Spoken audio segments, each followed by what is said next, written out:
I didn't know what was going on at the time and spent a lot of time doubting my husband. This was almost 10 years ago when I was in my 30s and had recently married him. My husband worked so hard even before we got married, and I expected life with him to be difficult. But he was never home for long and I felt very lonely. At first, I tried to let my husband relax at home during the rare times he was there. But my frustration grew, and I started being harsh with him every time I saw him. My husband would try to calm me down, but if he saw I was still unhappy, he started to ignore me. I wanted him to pay attention to me no matter how busy he was with work because we were married. This feeling took over me and I couldn't see my husband clearly anymore. Whenever I picked a fight with him, he would always say, "I'm going to settle down soon, and then we'll go to that island you like." But this never happened. "Work is more important than me, isn't it?" I said. "If so, don't force yourself to come home. I'm tired too, and seeing you so exhausted makes me sad." No matter how many hurtful things I said, he never took it seriously. I started feeling that our marriage was coming to an end. Soon my husband could tell I wasn't even angry at him anymore and had no feelings for him. I didn't suspect anything at first because he worked in a department with many business trips. But one day I found a receipt and membership card for a hotel near our house in his suit pocket after he came home from a business trip. The receipt showed he had stayed at the hotel on a day when he was supposed to be out of town for work, and he had earned points for more than one night. As a successful businessman, my husband was quite popular with the ladies at work. I guessed that he had found another woman to be with. Why should I have a hard time when he is enjoying being with another woman, I thought. So I went out at night despite my husband's infidelity and made plans on weekends too. It was fun for a while, but eventually I got tired. I was tired of forcing myself to smile and not being able to truly enjoy myself. Perhaps it was finally time for my husband and me to be free. We were both avoiding each other, not facing each other as husband and wife. It would be better if my husband was happier with someone other than me. I suppose it's time for me to move on to the next chapter of my life. But this was the husband I used to love until I realized I didn't want to spend the rest of my life with him. It took a lot of courage for me to ask for a divorce. I also wondered if there was really no other option but to end it. But it seemed that my husband had a new girlfriend. After days of thinking about it, I made a decision and sent a text message to my husband's cell phone. "Will you come home early today? I need to talk to you," I texted him on his cell phone. "I need to talk to you too, and I'll try to leave as soon as possible," he replied right away. I started thinking that maybe my husband didn't want a divorce even though I had already made up my mind. But then I thought, my husband is also seeking a divorce. Just thinking about it made my heart race so fast that I could hardly breathe, and I struggled to stand. His heart wasn't with me anymore, it was with someone else. Let's not cry anymore, I thought. At the very least, I wanted to end things with a smile. I made my decision and waited for my husband to come home. He returned shortly after 9 p.m. He had lost a lot of weight unexpectedly. His kind eyes and tone of voice were the same, but there was a gap between us that seemed impossible to close. My husband, who was never a man of many words, kept looking down and remained silent except for a few words while I spoke. I wanted to end the conversation with my husband in a respectful manner because I felt he was making a fool of me. We were a married couple, albeit for a short time, and we were about to divorce, so why wouldn't he tell me how he felt?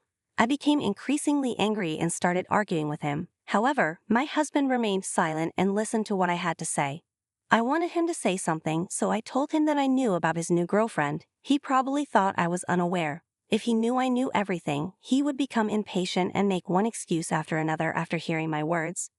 My husband looked at me in surprise, then smiled briefly. After a short pause, he asked, "What do you know?" His joking tone made me laugh, which made him laugh too. For the first time in a long while, we laughed together, despite the serious topic. I was so happy to be able to laugh with my husband like we used to. After that, we were able to talk again, which felt strange. Maybe it was because he knew I was aware of the affair. My husband seemed more relaxed. "Let's stop attacking each other. I don't want to leave you because I don't like you," he said. He agreed to my proposal, and we decided to clean our room and share our belongings so we could leave at any time. The things we packed were all precious memories, but I wanted to keep them hidden for a while. My husband, who usually kept things for years, didn't hesitate to throw them away today. His kindness overwhelmed me even more. "Take anything you want. It's all my fault, so this is my atonement," he said. When the room was clean and tidy, we only had each other's belongings left. My husband's eyes seemed to fill with tears as he said this. Did he feel sad as he cleaned up? It was clear to me because I felt the same way. "You still have time to think about it, don't you?" "Let's clean up one step at a time," I said. After cleaning up the mess, I decided to take a break for the rest of the day. I took a bath to clear my mind. I knew I could get compensation from my unfaithful husband, but it was clear that our relationship had already ended. Besides, I didn't want to tarnish my memories of him any further. As I was getting ready for bed after the bath, my husband entered the bedroom. He climbed into bed and gently drew me into his arms. "Hey, this is weird, and I feel bad for your girlfriend," I said. My husband replied quietly, "Just one more time, I want to be by your side." I stiffened slightly. He was trembling as he wrapped his arms around me. "Are you crying?" I asked him, but he didn't respond. I noticed his body felt lighter and bonier as I stroked his back. "Are you sure you're well? You seem to have lost some weight," I said. His body stopped shaking. "I've been cutting weight," he said, pulling away and taking a deep breath. "Okay, is there anything else I should know? Are you sure you're okay?" It had been a long time since I touched my husband's body, and I was surprised at how different it felt. He used to be stocky and muscular, even when he was busy, because he enjoyed working out. But he told me, "She likes me like this." I felt sad again. He was doing it for her. Why doesn't he just forget about me if he enjoys being with her so much that he loses weight? I see. Then there's no need to cry because it's the last day, or is it tears of joy? To keep my sadness at bay, I said something sarcastic that I didn't need to say. "You're still the same. I like that part of you too. I wish you a happy life from tomorrow. I'll be praying for you wherever you are," my husband said lightly. After saying that, my husband began to snore. He was always a man who did things at his own pace until the end. "I hope so as well," I murmured to his sleeping face and then fell asleep. I overslept the next day because I had stayed up late cleaning the room the day before. When I woke up, my husband was no longer in bed. In the living room, I found an A4-sized envelope on the table. Inside, there was a bank book and a bunch of documents. It was all related to our marital property. There was also an unusually large sum of money in the bank book under my name. I found the divorce papers in a small envelope. My husband's section was already filled out, so all I had to do was complete and submit mine. Panicking, I dialed my husband's cell phone, but it was disconnected. It seemed he had canceled it. I spent several days asking his parents and friends about his whereabouts, but no one would tell me. I had no choice but to contact his company, where I discovered that my workaholic husband had resigned a few months before. It would have made sense if he had a new girlfriend and left, but why go to such lengths? Why didn't anyone tell me anything? I grew suspicious of people, and there seemed to be no way to contact my husband. The mental fatigue that had been building up since before the divorce nearly crushed me. My husband had gone through the trouble of arranging compensation for me, and now that I was free, I decided to spend some time in a place I really enjoyed. I went to the remote island we had visited once together. It took nearly a day to reach from the mainland. About 3,000 people lived on the island, which was beautiful and peaceful. My husband had promised we would return to the island once his work was completed. I missed my husband, but maybe what I needed now was the peace and quiet of that place. I quit my job and moved to the remote island. A few months later, after renting my house to someone else, I made a risky move. I knew I couldn't stay in my house any longer. I'm not sure how my husband paid off the mortgage, but I know he worked very hard. There were too many memories to keep living alone in that house. I didn't want to waste my husband's efforts, so I didn't just let it go.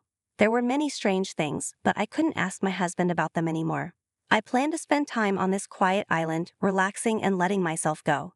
I began to adjust to island life and became acquainted with my neighbors. I had enough assets to live a normal life without working, but I realized that doing nothing was even more depressing. So I started working as a sort of helper, assisting elderly neighbors with their problems. Initially treated as an outsider, I was relieved to be accepted as one of the islanders as I became more used to the work. While settling in, I learned from a coworker that a new client had arrived from the main island for medical treatment. He had become ill and chosen this island as his final residence because no treatment was available. Moving to this island with no medical facilities would be difficult unless you were very prepared. I thought it would be challenging to be in charge, especially considering his condition. When the new client requested a visit and I was the only one free, I was nervous. We arrived at the small house on a hill with an ocean view. The house had been vacant for a long time and had been renovated to be livable, just enough to keep the wind and rain out. I wondered if this was the best place for him to spend his final days. With concern, I rang the doorbell. "Come in," a small voice said, barely audible. I gave my usual greeting and entered. I found my client sitting in front of a window, the sun and wind streaming in. I couldn't see his face because it was backlit, so I squinted as I approached. "It's a pleasure to meet you today, sir." As I looked at the face that turned to me, I was speechless. My husband, no, my ex-husband, sat there. We were both taken aback and just stood there, staring at each other. My ex-husband started the conversation with a mischievous smile, saying, "You found me out." I was so confused by his unexpected presence and the information I had heard at work that I couldn't speak properly. He took my hand and pulled me to sit next to him. He held my hand until I calmed down. As I sat there, unsure of what to say, I heard a voice at the door. I wiped my tears and opened it to find an elderly man standing there. He looked surprised by my tear-streaked face but bowed, went inside, and sat down next to my ex-husband. "How are you doing today?" the elderly man asked in a soft voice. My ex-husband said everything was fine and began chatting with him. I realized the elderly man was likely the island's only doctor. I remembered that there were no hospitals on the island, and that the clinic nurse and doctor were essential. It seemed my ex-husband had come to the island to spend his last days here. Even though it was his choice, I listened closely to their conversation, wondering if there was anything I could do to help. After about 10 minutes of casual talk, the doctor left. I couldn't help but run after him. He seemed startled by my flustered appearance, but when I told him about our relationship, he seemed to understand. I asked the doctor about my ex-husband's condition and future treatment, but he said he couldn't tell me anything without my ex-husband's consent. The doctor told me that my ex-husband wouldn't be able to walk by himself very soon, and that it was sad for him to spend his final days alone. He asked me to be there for him. I was shocked. I wondered what had happened to my ex-husband's girlfriend. I walked back to the house, feeling heavy-hearted. My ex-husband was waiting for me and greeted me with a smile, as if he knew I had spoken to the doctor. "You're back," he said. Since I couldn't be without him, I asked if I could stay the night. His house was minimal, just a few pieces of luggage and some feedings. This was the first time we had slept together since discussing our divorce. As we snuggled under the covers, we talked about how we ended up here. I wanted to ask about his illness, but decided it wasn't the right time to bring up painful subjects. Instead, we reminisced. I asked if he had brought his girlfriend to the island before I came, but he just laughed and avoided answering, suggesting that something sad had happened. I was careful not to press further and hurt his feelings. The next day, I told my employer what had happened and took some time off. I wanted to spend my ex-husband's remaining time with him. I pushed him around the island in a wheelchair, showing him places I remembered from our previous visit and some new sights.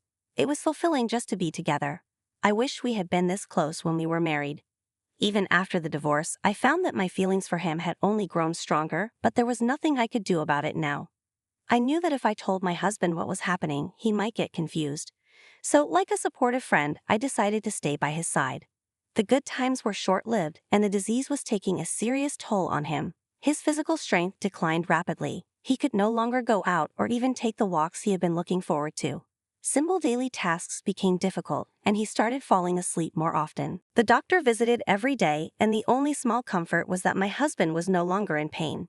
I struggled to accept that this was the way things were, and that he might be leaving me soon. I stayed close to him all the time, never leaving his side, so he wouldn't be alone if he woke up. Sometimes he would wake up and share details from his dreams or talk about old memories as if they were recent. I cherished these moments, but they also deepened my sadness. Eventually, my husband stopped waking up. When he did, I read in his favorite books and described the sights and sounds around me, hoping he could still understand. I wanted to tell them about a beautiful sunset one day, so I held his hand and tried to speak to him. His hand was cold, and he was barely breathing, with his chest moving irregularly. I panicked and called the doctor, who said he would come right away. While waiting for the doctor, I felt as if my heart was being torn apart by the situation. I hoped it was just a misunderstanding and wanted reassurance that everything would be all right. When the doctor arrived, he checked my husband and said, "His blood pressure has dropped significantly. Let him go in peace. I believe he wants you to stay with him, so I'll step back. Don't worry, I'll be nearby if anything happens. Please stay with him." The doctor said goodbye to my husband and left. I knew this moment would come, but it was still incredibly hard. "I was so happy to have met you," I whispered to my husband, holding his hand. There had been challenges, but I truly loved him. He squeezed my hand back, which, though medically impossible, felt real to me. Soon after, he took his last breath and passed away peacefully.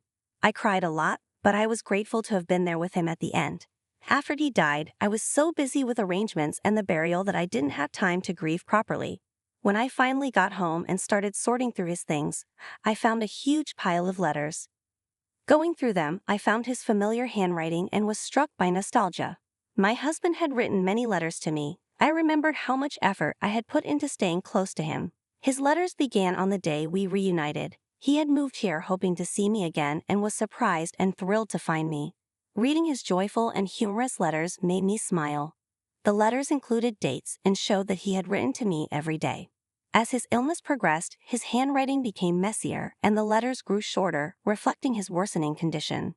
As I read, I came across a letter revealing the truth about our divorce. He wrote about how his illness started during our marriage. He had discovered there was no effective treatment, only side effects from the last hope treatment. My husband planned the divorce because he didn't want me to spend my life caring for him while he was sick. Unfortunately, I had fallen into his trap. He never thought I would suspect another woman, but he didn't deny it either. He believed he could make up for it by giving me a lot of money as compensation. Since I no longer needed medical treatment, he wanted to sell all his assets so that I could live freely. Reading his hurtful words, I felt devastated. Tears flowed uncontrollably. Then there was a knock at the door. I quickly wiped my tears and opened it to find my doctor standing there. "Why are you here, doctor?" I asked. He handed me a sealed envelope that looked exactly like the one from my husband. He explained that my husband had written a few letters before falling into a coma and had asked him to give them to me. I couldn't refuse, the doctor said. "This is the last letter. He asked me to give it to you when you returned home." I thanked the doctor and read the final letter alone. Inside, the letter was a thin, clear note that simply said, "Thank you, I love you. Our hearts remain connected." I said aloud, "I love you too," and felt as if my husband's portrait was smiling at me. Now, decades after my husband's death, I still live on the island, officially recognized as a resident. I built a grave next to where my husband's house once stood. I'm sure he still looks out the window every day. I plan to join him one day and am at peace, surrounded by our memories. Thank you for staying with me until the end. I'll see you in the next video.